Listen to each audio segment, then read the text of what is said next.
إن الحمد لله نحمده ونستعينه ونستغفره ونستهديه ونعوذ بالله من شرور أنفسنا ومن سيئات أعمالنا. من يهد الله فهو المهتدي ومن يضلل فلن تجد له وليا مرشدا. أشهد أن لا إله إلا الله وحده لا شريك له، وأشهد أن محمدًا عبده ورسوله. اللهم صل على هذا النبي الأمين وعلى آله وأصحابه ومن سار بنهجه إلى يوم الدين. قال الله تعالى: يا أيها الذين آمنوا اتقوا الله حق تقاته ولا تموتن إلا وأنتم مسلمون. يا أيها الناس اتقوا ربكم الذي خلقكم من نفس واحدة وخلق منها زوجها وبث منهما رجالا كثيرا ونساء، واتقوا الله الذي تساءلون به والأرحام إن الله كان عليكم رقيبا. يا أيها الذين آمنوا اتقوا الله وقولوا قولا سديدا يصلح لكم أعمالكم ويغفر لكم ذنوبكم، ومن يطع الله ورسوله فقد فاز فوزا عظيما. أما بعد،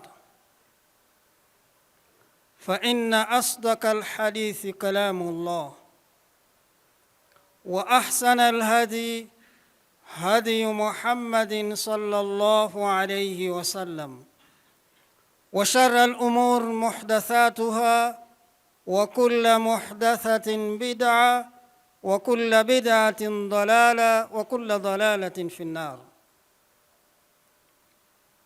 عباد الله، أوصيكم ثم أوصي نفسي بالتقوى الله عز وجل، فقد فاز المتقون. عباد الله، nakuhusieni kumcha Allah subhanahu wa ta'ala, kama ambavyo ninavyoihusia nafsi yangu katika swala zima la uchamungu. Mcheni Allah subhanahu wa ta'ala kwa kutekeleza maamrisho yake, na mcheni Allah subhanahu wa ta'ala kwa kukatazika na yale yote aliyoyakataza subhanahu wa ta'ala, na huo ndiyo uchamungu wa kweli, na hao ndiyo watakayefaulu mbele ya Allah subhanahu wa ta'ala siku ambayo haina shaka ndani yake. Inna lilmuttaqina mafaza, hakika wamefaulu wachamungu. Ibadallah, مر على أهل الإسلام موسم من مواسم الخيرات. Imepita kwa Waislamu, umepita msimu miongoni mwa misimu ya kheri mbalimbali.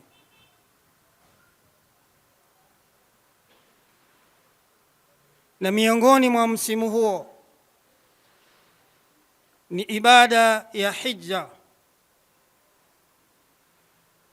na pia tulikuwa na masiku 10 ya mwezi wa Dhulhijja,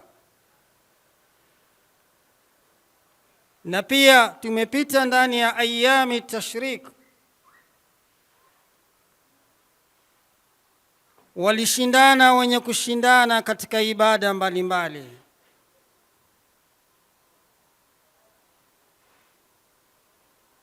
Na pia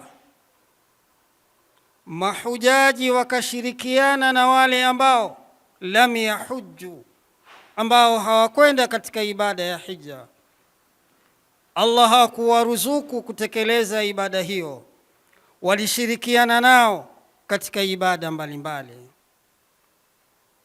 zikiwemo ibada za takbira, zikiwemo ibada ya funga ya siku ya Arafa, zikiwemo ibada za al-adhahi, za kuchinja.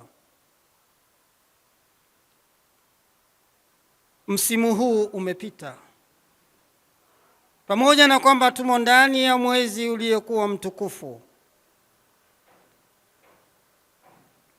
lakini misimu hii ya kheri zilizokuwa nyingi imekwisha pita. Anasema Abdullah ibn Mas'ud radhiyallahu anhu, anasema Abdullah ibn Mas'ud, ayyuha al-maqbul hani'an laka wa ayyuha al-mardud jabbara Allahu musibataka, kwamba enyi ambao mliyokubaliwa ibada zenu, hongera iwe juu yenu, na enyi ambao ibada zenu zimerejeshwa, huo ni msiba. Huo ni msiba kwa mja, ibada yake kurejeshwa na Allah subhanahu wa ta'ala, kuto kukubaliwa. Na Allah subhanahu wa ta'ala anasema, innama yatakabbalu Allahu minal muttaqin, hakika si jingine, anakubali Allah subhanahu wa ta'ala ibada ya waja wake wacha Mungu.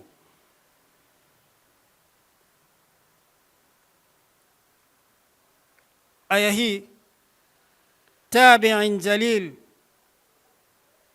min kibari tabi'in Amir bin Abdillah, katika maradhi ya kifo chake alionekana Amir akilia sana. Wakamuuliza, madha yabkika ya aba Abdillah, nini kinachokuliza wewe baba Abdillah? Amir ambaye ni mtoto wa sahaba, Amir ambaye babu yake ni sahaba na bibi yake ni sahaba. Akasema, kinachoniliza ni kauli ya Allah subhanahu wa ta'ala inayosema, innama yatakabbalu Allahu minal muttaqin, hakika si jingine Allah anakubali matendo ya waja wake ambao ni wacha Mungu. Na mimi sijui kama ni miongoni mwa hao wacha Mungu ambao ibada zao zinakubaliwa na Allah subhanahu wa ta'ala. Tabi'i huyu aljalil aliposikia adhana ya magharibi pamoja na maradhi yake, akawaambia, nikamateni mkono nihudhurie ibada ya swala ya magharibi. Na aliswali rakaa moja tu, anakwenda katika sijida na roho yake inatolewa. Lakini alikuwa na mashaka, je, ibada zake zinakubaliwa mbele ya Allah subhanahu wa ta'ala, au ibada zake zinarejeshwa, hazikubaliwi na Allah subhanahu wa ta'ala?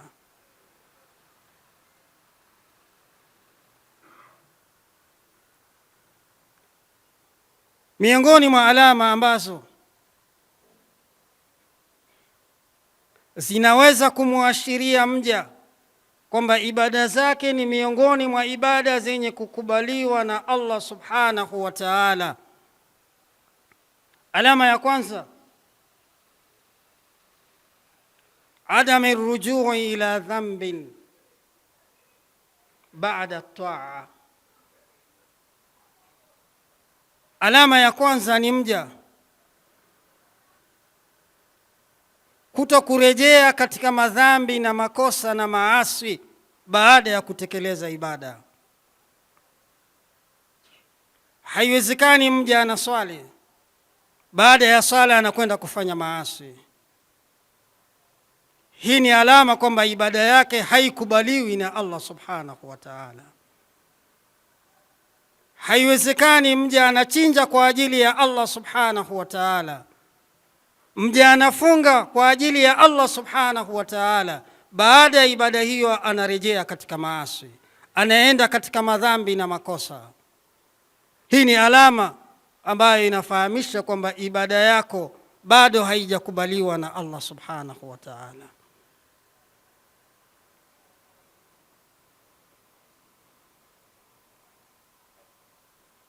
Inapaswa kwa mja atake msaada kwa Allah subhanahu wa ta'ala katika ibada anazozifanya, akubaliwe na Allah subhanahu wa ta'ala. Kwa maana amuombe Allah subhanahu wa ta'ala amkubalie ibada yake aliyoifanya. Na hii ilikuwa ni sifa ya watu wema.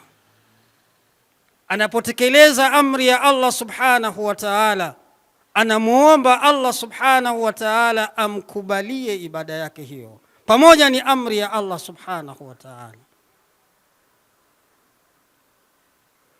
Ibrahimu alayhi salam alipoamrishwa kuijenga Al-Kaaba, wakati anaijenga anamwambia Allah subhanahu wa ta'ala, Rabbana taqabbal minna innaka antas samiul alim.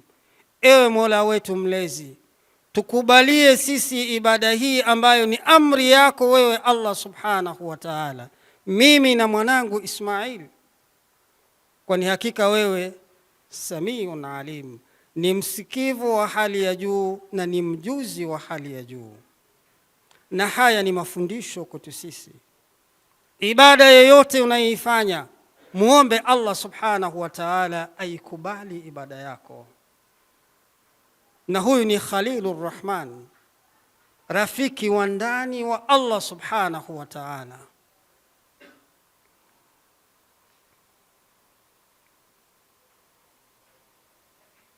Alama ya pili ambayo ni kiashiria kwamba mja ibada zake zinakubaliwa, na hichi ni kipimo, kila mmoja anayo haki ya kupima ibada zake, ni hubbi taa wal ibada. Ni mja kuwa na mapenzi ya kupenda taa ya kumtii Allah subhanahu wa ta'ala, mja kuwa na mapenzi ya dhati ya kupenda ibada za Allah subhanahu wa ta'ala. Ukiona ndani ya nafsi yako huna mapenzi ya kupenda ibada, fahamu una matatizo katika ibada zako. Ukiona ndani ya nafsi yako unachukia ibada alizokuelekeza Allah subhanahu wa ta'ala, fahamu ibada unazozifanya zina matatizo mbele ya Allah subhanahu wa ta'ala.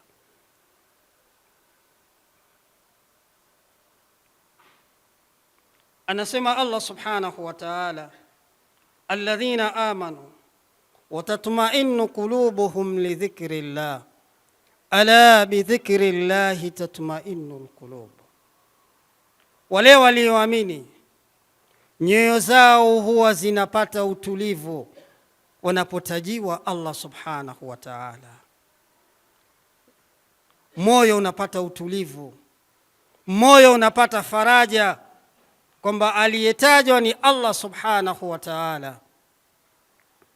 Fahamuni, kwa kutajiwa Allah subhanahu wa ta'ala, moyo wa mu'min huwa unapata utulivu. Haiwezekani mja anatekeleza ibada za Allah subhanahu wa ta'ala alafu ndani ya moyo wake hakuna utulivu, hana mapenzi na ibada hizo, anafanya kwa vile ni amri ya Allah subhanahu wa ta'ala. Fahamu ibada unazozifanya zina mtihani wa kukubaliwa mbele ya Allah subhanahu wa ta'ala.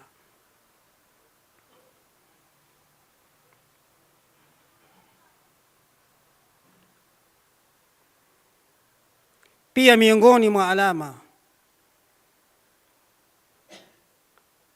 ya kumfahamisha mja kwamba ibada zake ni miongoni mwa ibada ambazo zina athari ya kukubaliwa na Allah subhanahu wa ta'ala ni hubbi salihina,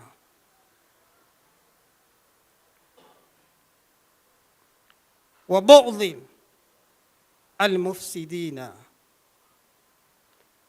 ni mja kuwa na mapenzi ya dhati ya kuwapenda waja wema, mja kuwa na mapenzi ya dhati ya kuwapenda mitume wa Allah subhanahu wa ta'ala, akiwemo Mtume sallallahu alayhi wasallam, mja kuwa na mapenzi ya kweli ya kuwapenda watu wema wenye kutekeleza maamrisho ya Allah subhanahu wa ta'ala, na ndani ya moyo mja akawa na tabia ya kuyachukia maasi na kuwachukia wenye kufanya maasi.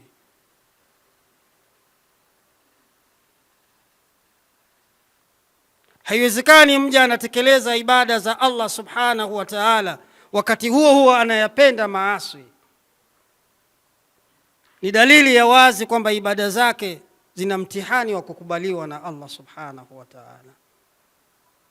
Ud'u rabbakum maghfira wa antum muqinuna bil ijaba fastaghfiruhu innahu huwal ghafurur rahim wa huwa al barru al karim fastaghfiruhu. الحمد لله رب العالمين والعاقبة للمتقين ولا عدوان إلا على الظالمين، والصلاة والسلام على رسول الله صلى الله عليه وعلى آله وأصحابه ومن سار بنهجه إلى يوم الدين، أما بعد.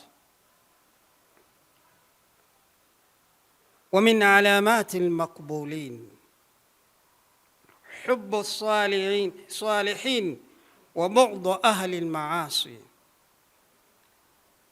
miongoni mwa alama ambazo zinazoashiria kwamba mja matendo yake mema yanakubaliwa na Allah subhanahu wa ta'ala ni mja kuwa na mapenzi ya dhati ya kuwapenda waja wema,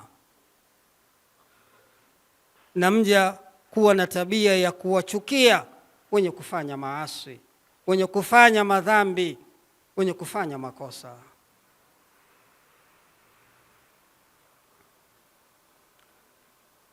An Bara ibn Azib radhiyallahu anhu anna Rasulullah sallallahu alayhi wasallam qala inna awthaqa ura al-iman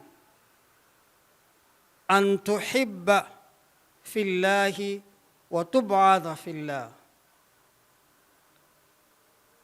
Hadithi ambayo inasimuliwa na Bara ibn Azib, radhi za Allah subhanahu wa ta'ala ziwe juu yake, anasema, amesema Mtume sallallahu alayhi wasallam, hakika uti wa mgongo wa imani ni mja kupenda kwa ajili ya Allah subhanahu wa ta'ala na kuchukia kwa ajili ya Allah subhanahu wa ta'ala. Huo ni uti wa mgongo wa imani. Yaani mja akifikia daraja hiyo, basi amefikia ukamilifu wa imani yake. Unampenda mja, hakuna sababu ya kumpenda. Humpendi kwa ajili ya maslahatu dunyawiya au manfaatu shakhsiyan. Humpendi kwa ajili ya manufaa ya kidunia wala manufaa ya mtu binafsi. Unampenda kwa ajili ya Allah subhanahu wa ta'ala, kwa sababu anayoyafanya yanamridhisha Allah subhanahu wa ta'ala, na unamchukia kwa sababu anayafanya yale yanayomchukiza Allah subhanahu wa ta'ala, hata kama mtu huyo atakuwa aqrabul qarib.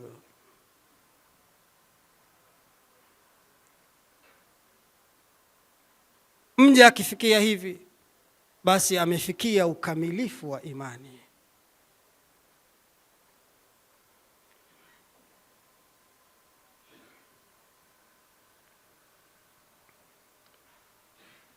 Na miongoni mwa alama za mja kukubaliwa matendo yake ni mja anapofanya tendo jema alete istighfar.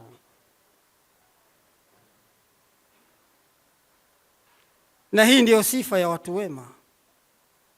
Unapofanya tendo jema, baada ya kulimaliza, omba msamaha kwa Allah subhanahu wa ta'ala. Inawezekana ndani ya kutenda tendo hilo kuna mapungufu ya kibinadamu.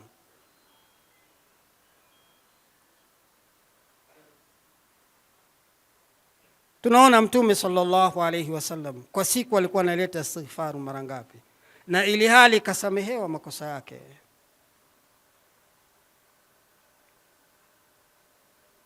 Na wengi tunafeli katika kutenda tendo jema kisha ukaleta istighfar.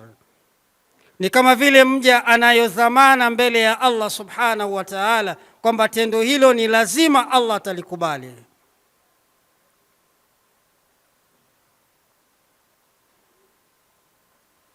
Kwa hiyo kuleta istighfar ni miongoni mwa sifa za watu wema, pia ni miongoni mwa tabia ya mja anapotenda tendo jema, anamuomba msamaha Allah subhanahu wa ta'ala kwa yale mapungufu ambayo yamepatikana katika utendaji wa tendo hilo. Qala ar-rasul sallallahu alayhi wasallam, man salla alayhi salatan sallallahu alayhi 10. Allahumma salli ala Muhammadin wa ala ali Muhammad كما صليت على إبراهيم وعلى آل إبراهيم في العالمين إنك حميد مجيد. اللهم بارك على محمد وعلى آل محمد كما باركت على إبراهيم وعلى آل إبراهيم في العالمين إنك حميد مجيد. ربنا آتنا في الدنيا حسنة وفي الآخرة حسنة وقنا عذاب النار. ربنا آتنا في الدنيا حسنة وفي الآخرة حسنة وقنا عذاب النار. ربنا لا تزغ قلوبنا بعد إذ هديتنا وهب لنا من لدنك رحمة إنك أنت الوهاب برحمتك يا أرحم الراحمين. اللهم حبب إلينا الإيمان وزينه في قلوبنا. اللهم كره إلينا الكفر والفسوق والعصيان. اللهم اجعلنا من الراشدين. اللهم اجعلنا من الراشدين. اللهم اجعلنا من الراشدين برحمتك يا أرحم الراحمين. فأقم الصلاة إن الصلاة تنهى عن الفحشاء